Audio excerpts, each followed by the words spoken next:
Hello friends, welcome back to Brahmi kitchen. ನಾನು ನಿಮ್ಮ ಚೇತನಾ ಮಂಜುನಾಥ್. ಇವತ್ತಿನ ರೆಸಿಪಿ ಬಂದುಬಿಟ್ಟು ಮಸಾಲ ವಡೆ. ಈ ಒಂದು ಮಸಾಲ ವಡೆನ ಈಸಿಯಾಗಿ ಹಾಗೂ ಟೇಸ್ಟಿಯಾಗಿ ಮನೇಲಿ ಕಡಿಮೆ ಸಮಯದಲ್ಲಿ ಹೇಗೆ ಮಾಡೋದು ಅಂತ ಈ ಒಂದು ವಿಡಿಯೋದಲ್ಲಿ ನಿಮಗೆ ತೋರಿಸ್ತಾ ಇದ್ದೀನಿ. ಈ ಒಂದು ಮಸಾಲ ವಡೆ ಸಂಜೆ ಟೈಮ್ಗೆ ಟೀ ಅಥವಾ ಕಾಫಿಗೆ ಒಂದು ಒಳ್ಳೆ ಕಾಂಬಿನೇಷನ್ ಅಂತ ಹೇಳ್ಬೋದು.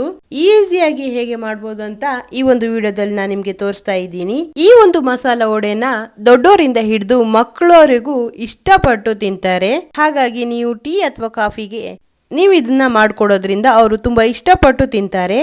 ಹಾಗಾದ್ರೆ ಈ ಒಂದು ಮಸಾಲ ವಡೆನ ಹೇಗೆ ಮಾಡೋದಂತ ನಾನಿಲ್ಲಿ ನಿಮ್ಗೆ ತೋರಿಸ್ತಾ ಇದ್ದೀನಿ. ಬನ್ನಿ, ಮೊದಲಿಗೆ ಈ ಒಂದು ಮಸಾಲ ವಡೆನ ಮಾಡಲಿಕ್ಕೆ ಯಾವ್ಯಾವ ಐಟಮ್ ಬೇಕಂತ ನೋಡೋಣ. ನಾನಿಲ್ಲಿ 1 ಕಪ್ ಆಗುವಷ್ಟು ಕಡಲೆಬೇಳೆನ ತಗೊಂಡಿದ್ದೇನೆ. ಈ 1 ಕಪ್ ಕಡಲೆಬೇಳೆಯಿಂದಲೇ ಒಂದು ಅಂದಾಜು 25 ಮಸಾಲೆ ವಡೆಗಳಾಗುತ್ತೆ. ಈ 1 ಕಪ್ ಕಡಲೆಬೇಳೆನ 3/4 ಗಂಟೆಗಳ ಕಾಲ ನೆನೆಯಲಿಕ್ಕೆ ಬಿಡೋಣ. ನಾನಿಲ್ಲಿ ಇದನ್ನು ಒಂದು ಬೌಲಿಗೆ ಹಾಕಿ ಈ ರೀತಿಯಾಗಿ ಇದು ಮುಳುಗುವಷ್ಟು ನೀರನ್ನು ಹಾಕಿ ಇದನ್ನು 1/4 ಗಂಟೆ ಆಗುವಷ್ಟು ನೆನೆಯಲಿಕ್ಕೆ ಬಿಡ್ತಾ ಇದ್ದೀನಿ. ಇವಾಗ 3/4 ಗಂಟೆ ಇದು ನೆಂದಿದೆ. ಇಷ್ಟು ನೆಂದರೆ ಸಾಕು. ಇದಕ್ಕೆ ಇವಾಗ ಬೇರೆ ಯಾವ್ಯಾವ ಸಾಮಗ್ರಿ ಬೇಕಂತ ನೋಡೋಣ ಬನ್ನಿ. ನಾನಿಲ್ಲಿ 3 ಹಸಿಮೆಣಸನ್ನು ತಗೊಂಡಿದ್ದೇನೆ.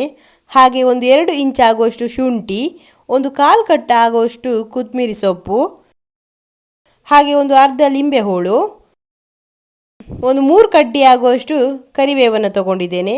ಹಾಗೆ ಮೀಡಿಯಂ ಗಾತ್ರದ ಈರುಳ್ಳಿ, 1 ಗಡ್ಡೆ ಬೆಳ್ಳುಳ್ಳಿ, ಹಾಗೆ ಅರ್ಧ ಕಪ್ ಆಗುವಷ್ಟು ನಾನಿಲ್ಲಿ ಚಿರೋಟಿ ರವೆನ ತಗೊಂಡಿದ್ದೇನೆ. ಕೆಲವರು ಇದಕ್ಕೆ ಅಕ್ಕಿ ಹಿಟ್ಟನ್ನು ಕೂಡ ಹಾಕ್ತಾರೆ.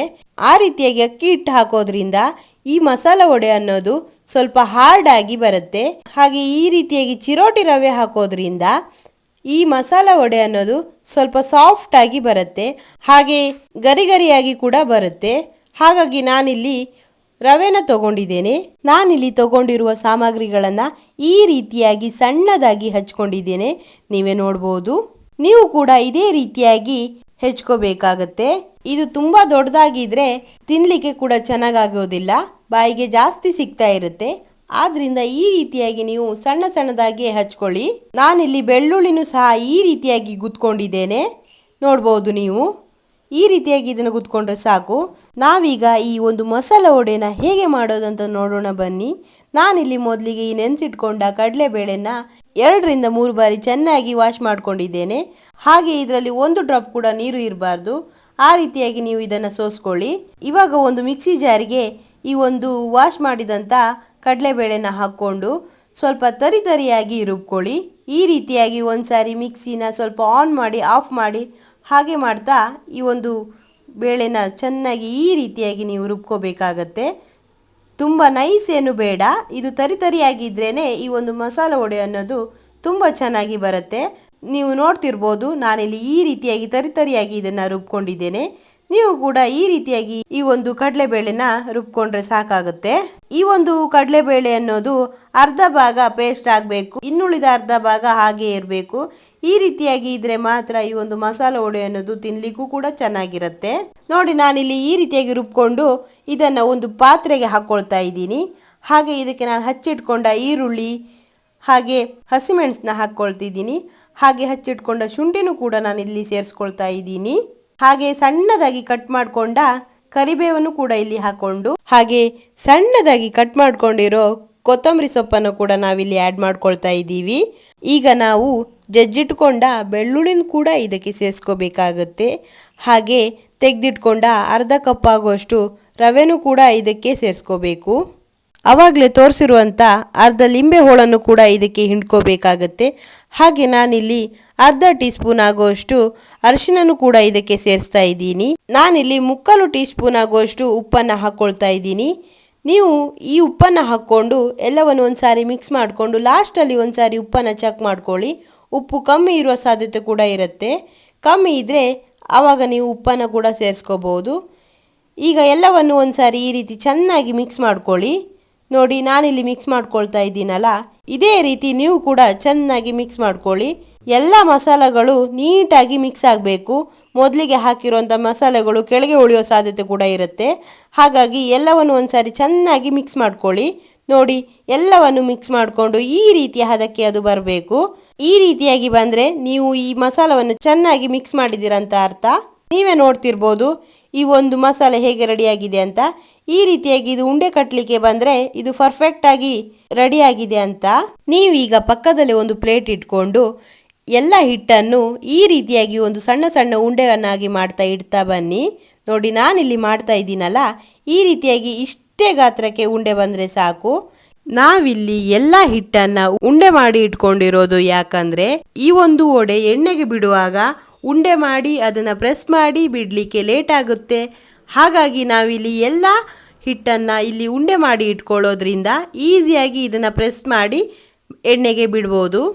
ಹಾಗಾಗಿ ನೀವು ಕೂಡ ಎಲ್ಲ ಹಿಟ್ಟನ್ನು ಈ ರೀತಿಯಾಗಿ ಉಂಡೆ ಮಾಡಿ ಇಟ್ಕೊಳ್ಳಿ. ನೋಡಿ ಎಲ್ಲ ಉಂಡೆಗಳು ರೆಡಿಯಾಗಿದೆ. ಈ ಒಂದು ಉಂಡೆಯನ್ನು ನಾವು ವಡೆಯಾಗಿ ಹೇಗೆ ಮಾಡೋದಂತ ನೋಡೋಣ ಬನ್ನಿ. ಮೊದಲಿಗೆ ಸ್ಟವ್ ಮೇಲೆ ಒಂದು ಬಾಣಲೆಯನ್ನು ಇಟ್ಟು ಅದಕ್ಕೆ ಒಂದು ಅರ್ಧ ಲೀಟರ್ ಆಗುವಷ್ಟು ಎಣ್ಣೆನ ಹಾಕೋಬೇಕಾಗತ್ತೆ. ನೋಡಿ ನಾನಿಲ್ಲಿ ಹಾಕ್ಕೊಳ್ತಾ ಇದ್ದೀನಿ. ಈ ರೀತಿಯಾಗಿ ಎಣ್ಣೆನ ಹಾಕ್ಕೊಳ್ಳಿ. ಗ್ಯಾಸ್ ಈಗ ಮೀಡಿಯಂ ಫ್ಲೇಮ್ನಲ್ಲೇ ಇರಲಿ. ನೋಡಿ ಈಗ ಎಣ್ಣೆ ಕಾವು ಬಂದಿದೆ. ಈ ಒಂದು ಎಣ್ಣೆ ಕಾವು ಬಂದಿದೆಯಾ ಇಲ್ವಾ ಅಂತ ಹೇಗೆ ಚೆಕ್ ಮಾಡ್ಕೊಳ್ಳೋದಂತ ನಾನಿಲ್ಲಿ ತೋರಿಸ್ತಾ ಇದ್ದೀನಿ. ಈ ಒಂದು ಹಿಟ್ಟಿನ ಸಣ್ಣ ಉಂಡೆಯನ್ನು ನಾನು ಇದಕ್ಕೆ ಹಾಕ್ತಾ ಇದ್ದೀನಿ. ಇದು ಈ ರೀತಿಯಾಗಿ ಮೇಲೆ ಬಂದರೆ ಎಣ್ಣೆ ಕಂಪ್ಲೀಟ್ ಆಗಿ ಕಾವು ಬಂದಿದೆ ಅಂತ ಅರ್ಥ. ಇವಾಗ ನೀವು ಇದಕ್ಕೆ ವಡೆನ ಬಿಡ್ಕೋಬಹುದು. ಕಾವು ಜಾಸ್ತಿ ಆದರೆ ವಡೆ ಕರ್ಟೋಗೋ ಸಾಧ್ಯತೆ ಕೂಡ ಇರುತ್ತೆ. ಹಾಗಾಗಿ ನೀವು ಗ್ಯಾಸ್ನ ಮೀಡಿಯಂ ಫ್ಲೇಮ್ನಲ್ಲೇ ಇಟ್ಕೊಳ್ಳಿ. ಹಾಗೆ ಮೀಡಿಯಂ ಫ್ಲೇಮ್ನಲ್ಲೇ ಇಟ್ಕೊಂಡು ಈ ಒಂದು ವಡೆನ ಈ ರೀತಿಯಾಗಿ ಪ್ರೆಸ್ ಮಾಡಿ ಒಂದೊಂದಾಗಿ ನಿಧಾನವಾಗಿ ಎಣ್ಣೆಗೆ ಬಿಡ್ತಾ ಬನ್ನಿ. ಯಾಕಂದರೆ ಈ ಎಣ್ಣೆ ಕೈಗೆ ಸೇರೋ ಸಾಧ್ಯತೆ ಕೂಡ ಇರುತ್ತೆ. ಹಾಗಾಗಿ ಸೈಡಿಂದ ನಾನಿಲ್ಲಿ ಬಿಡ್ತಾ ಇದ್ದೀನಲ್ಲ, ಈ ರೀತಿಯಾಗಿ ನಿಧಾನವಾಗಿ ಬಿಡ್ತಾ ಬನ್ನಿ. ಈ ಒಂದು ವಡೆ ಕೈಗೆ ಅಂಟುವ ಸಾಧ್ಯತೆ ಕೂಡ ಇರುತ್ತೆ. ನೀವು ಸ್ವಲ್ಪ ಕೈಗೆ ನೀರನ್ನು ಮುಟ್ಕೊಂಡು ಈ ಒಂದು ವಡೆನ ಪ್ರೆಸ್ ಮಾಡಿ ಎಣ್ಣೆಗೂ ಕೂಡ ಬಿಡ್ಬೋದು. ಈ ಬಾಣಲಿಗೆ ಎಷ್ಟು ಹಿಡಿಯುತ್ತೋ ಅಷ್ಟು ಪ್ರಮಾಣದಲ್ಲಿ ಮಾತ್ರ ನೀವು ವಡೆನ ಬಿಟ್ಕೊಳ್ಳಿ. ಇದರಲ್ಲಿ ಸ್ವಲ್ಪ ಗ್ಯಾಪ್ ಇದ್ರೂ ಕೂಡ ಒಳ್ಳೆಯದೇ, ಯಾಕಂದರೆ ಈ ವಡೆ ಒಡೆಯೋದಿಲ್ಲ. ನೀವು ತುಂಬ ಹಾಕಿದರೆ ಇದಕ್ಕೆ ಕಾವು ಕಮ್ಮಿಯಾಗಿ ಎಲ್ಲ ವಡೆನೂ ಕ್ರ್ಯಾಕ್ ಬರೋ ಚಾನ್ಸಸ್ ಇರುತ್ತೆ.